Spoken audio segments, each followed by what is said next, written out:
This is Shanna with Florabella Collection. Today I'll be going over the new Florabella Color Matte Actions and Design Kit for Photoshop and Photoshop Elements. These were designed to help you easily and quickly add some color and design and interest to your blog, to your Facebook, 12 by 12 albums, etc. So let's look at some examples. Here we have just a splash of color with a white border on the right, and that was just achieved with the actions. Another example, the left, the top and bottom. These are examples of your standard color matte actions. You can move on from there and you can make diptychs. A lot of times when you post to Facebook or the blog, it's a lot of negative space when you post vertical images. So you can easily make diptychs, and then you can add some design elements. Some of the design elements that come with the set are some paper overlays, as in this chevron pattern. There are textures, there are banners. Here's a damask. There's also a digital lace that you can use. Here is another example of top and bottom. And here's the bottom only with a linen texture and a banner. And here's the same photo three ways. This is a vintage paper texture with some lace. Here's the vintage damask texture, diagonal stripes. And here we just offset it a little bit. Look, there's many different ways to display the same image.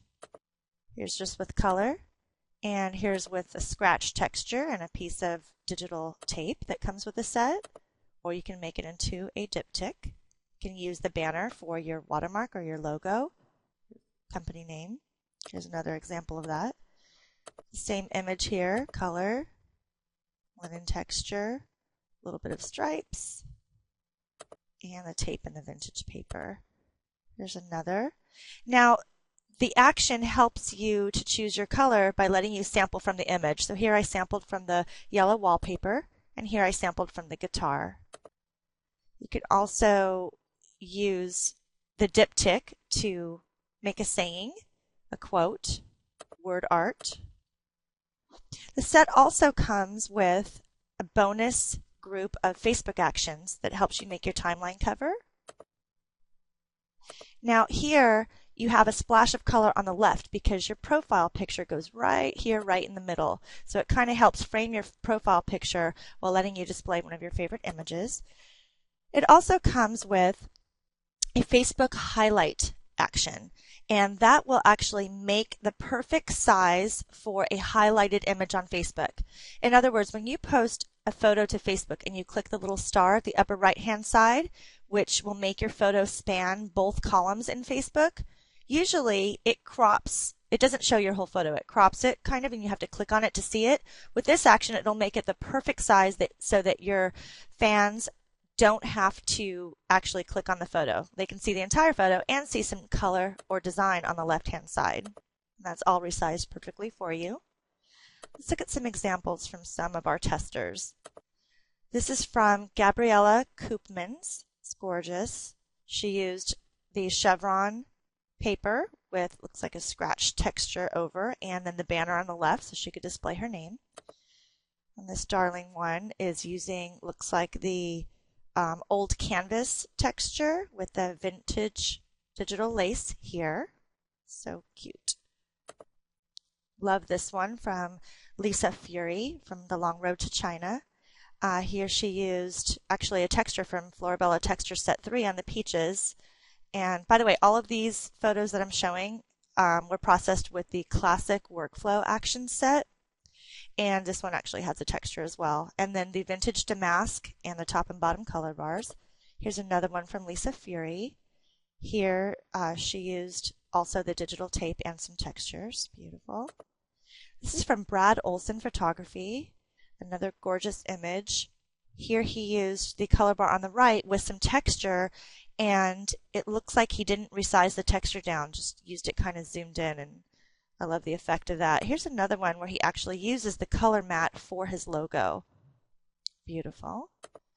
Then we have this series from Julie Martin of Zozo Bug Baby. It's adorable clothes from Zozo Bug, so bright and colorful. Love that. And here she's using the horizontal stripes with her logo above. I love the way she incorporates bright colors into her designs. Here's the tape, and she used different blending modes too. She really got creative. I love this one. Here's with the lace, a couple different colors, damask. She used the lace and a texture here again. And this one, just the chevron pattern. It's nice and clean, no texture, but with the tape. And then she used it to go ahead and have some descriptive words at the bottom. This one I love. She's saturated, and she chose a gray from her black and white. And this actually on the top here is the chevron pattern, and she just stretched it way out. So you can really get creative with this set. So those are some of the examples, and now we're going to move on to Photoshop to show you how easy it is to use these. So here we are in Photoshop Elements, and these are the color matte actions. Now at the top you're going to have your standard color mattes, right, left, top, bottom, right and left, with or without a white border line. Here you have your diptychs, which will make perfect diptychs out of vertical images. And here you have your square. These will make perfect squares for displaying on your blog, Facebook, or whatever, or you can print them into albums because the size will be 3600 pixels, as long as your original image at least has one size that large. The left and the right squares need to have vertical images to work. The top and the bottom can have horizontal. You can see that here. Here are your Facebook actions to help you make the timeline cover and the Facebook highlight photo, and your sharpening and resizing, and there's also a revert action at the bottom so you can start all over. So let's just start by adding a simple color matte, and here they're called color bars, and I refer to them as color bars because that was the original name of the set about a year ago. So just double click. It's going to tell you to click continue and then OK. So continue, OK, and now your color picker pops up. And you can move around and choose different colors, sample them right here from your photo. Okay, that looks great. And you can stop there, or you can move on to add some design elements right on top. So let's go down and click revert and do something different. Now if I want to make this into a perfect square, I go down to the square actions. So let's do the same thing we just did, but with a square on the right. Again, continue, OK, and sample some color. Let's go for the same color here, and OK. Now let's add some design elements here. What you're going to do is click File and then Place. And you will navigate to your design kit. The design kit comes with several paper overlays, including chevron, different stripes, diagonals, and damask. It also comes with textures, a vintage paper, a grunge, old canvas, scratched, and linen textures. It comes with digital tape, some ribbons, and some digital lace. The possibilities are really endless of what you can do with these design elements. For this one, since it's kind of fun, let's choose a chevron. Okay, now when it first places it, you can move it or resize it as needed. Okay, that even almost looks cute with the black and white, but let's move it all the way over and place it, click enter, and what you do is you change your blending mode to screen. Okay, there we go, and click enter, and there you have it. If you want, you can add some tape or a texture on top of that. Let's move on to a new example. Here is a horizontal image. I'm going to show you the top and the bottom. Again, you can do it with or without a line. You can sample right from the image. There we go. Okay. Let's see. Okay, here's this image. Let's demonstrate one of the diptychs. A lot of times when you post a vertical image to Facebook or your blog, it's kind of awkward because you have this negative space, especially if you're posting a lot of horizontals on your blog, then you just have this vertical one right in the middle. And if you want to make it more consistent for your blog, try the diptychs. Let's go for one on the left with the line. I like the white border line. So continue and OK, and let's sample something from her flower here. Okay, that looks good. You can also move around in here if you want to perfect your color. Click OK, and there you have it. Now let's go ahead and add a design element. File, Place, and for this one, let's try a damask overlay. Move it on over and choose the blending mode to screen. You can also experiment with your blending modes. You can choose soft light. You can decrease the opacity to make it more subtle, but I really like screen. Okay, and click OK. Now, let's say that you want to center your damask. Move it on over. To get rid of the excess, you're going to need to delete that part of the texture. Now here I notice in Photoshop Elements, it's placing my elements as smart objects. So I'm going to right click and I'm going to choose Simplify Layer. That'll just make it a regular layer. Just depends on what your settings are. So I'm going to just draw a rectangle around that area that I want to delete and click the delete button. Select and deselect. Now from here, I can go ahead and add a banner or some tape. The Vintage Damask already has some texture to it, but you can add another texture if you like. Let's File, Place. Let's do a banner. With the banners, the white banner will make a white banner. If you want to make a banner in a different color, you choose the black banner, and I'll show you how to change the color for that. Let's choose this banner. Go ahead and move it down. Let's resize it. Make sure that you have constrained proportions checked up here. Add one right there. Okay, click Enter. Now what we're going to do is on that layer, we're going to right click and simplify, and then we're going to choose a color. You can choose a color with your eyedropper tool, or you can go down here and grab your color picker. Let's choose a nice teal color. Okay, and then what I'm going to do is go to my paint bucket tool and I'm just going to pour it in there. All right. Now I can place my logo or watermark, or I can go down and make a new layer, choose my type tool, and type right over that.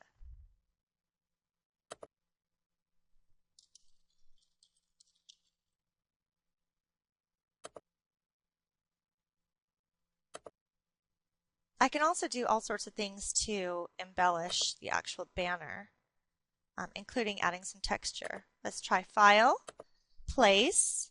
Let's choose the grunge texture, center it over that.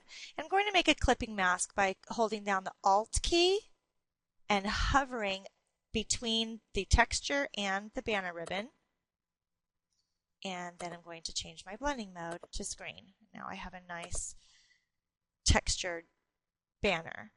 You can also add some tape on top too. That might look pretty. File, Place, and choose the large tape again, and then I'm just going to rotate it, drag it over, resize it, click Enter, change the blending mode to screen. So really there's just so much you can do with this set. Here's one that we're going to do kind of the same thing with. Let's do another diptych. Again, continue in OK and sample from your image. Let's choose a nice blue here. Great. Now on this one, File, Place, let's choose maybe some stripes and a texture. So let's go for the chevron again. That's cute. Change your blending mode to screen, and you can place a texture right on top of that. File, Place. Let's go for the old canvas. Change the blending mode to screen. Okay, now you can decrease the opacity of that to give it more or less texture. And let's look at the tape. File, Place. You have your digital tape. Choose large because I haven't resized my photo yet. Again, okay, and there you have it. Okay, let's look at one more. Now on this one, we're going to make a Facebook highlight photo. I'm going to add texture and color to the left. Continue. Okay. Let's choose a nice pink. A bit more subtle to that. All right, great. Now this is the perfect size for your Facebook highlight photo. When you put this on your Facebook and click the star, it will span both widths and people will not need to click on it to see your entire image. Okay, you can add some design elements to that. This one I'm just going to use the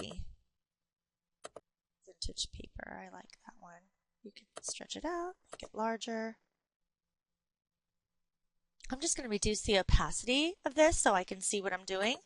Right click and simplify. Use my rectangular marquee and I'm just going to hold down my mouse and click delete, and I'm going to go up here and change that to screen. Select and deselect. And you can go ahead and add tape. You can also still add a pattern if you like. Let's add some stripes, diagonal stripes maybe.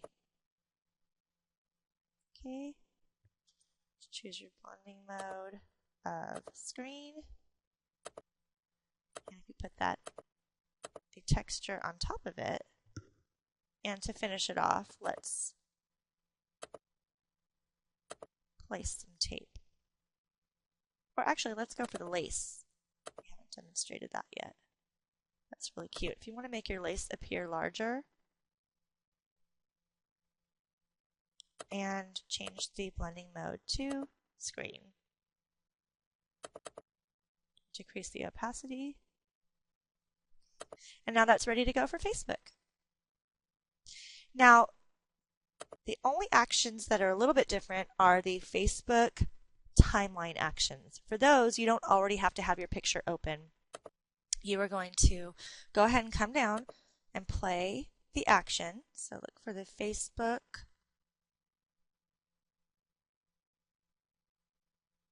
timeline action.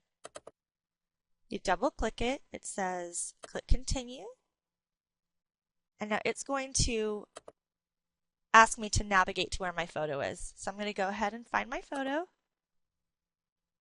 Okay, I'm going to choose this one.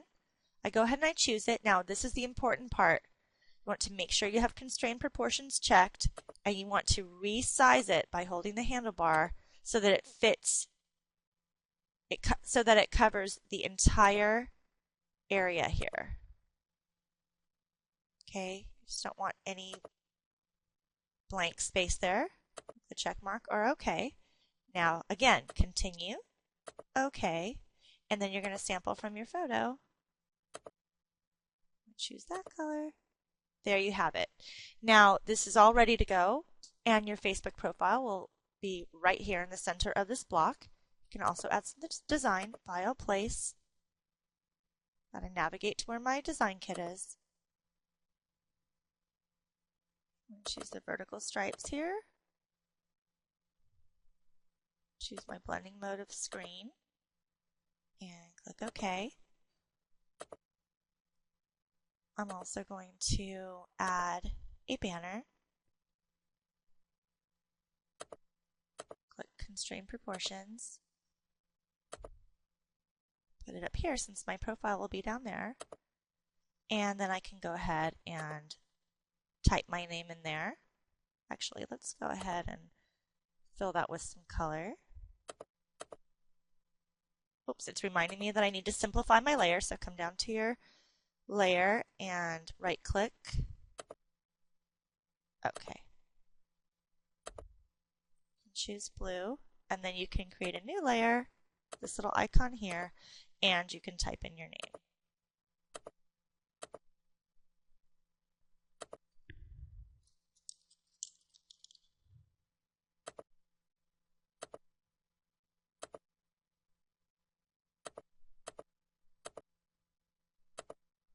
Perfect. Now, since this has already been resized for you, you don't have to resize this at all, but you can come down to the sharpen for Facebook, not the resize and sharpen for Facebook. That's what you'll use on all the rest of everything you do, but the sharpen for Facebook. I'm going to double click it, and then that gives you a sharpen layer here. You can increase the opacity. You see what it's doing to her eyes, making them very sharp, or decrease, and I usually like it right about 32%.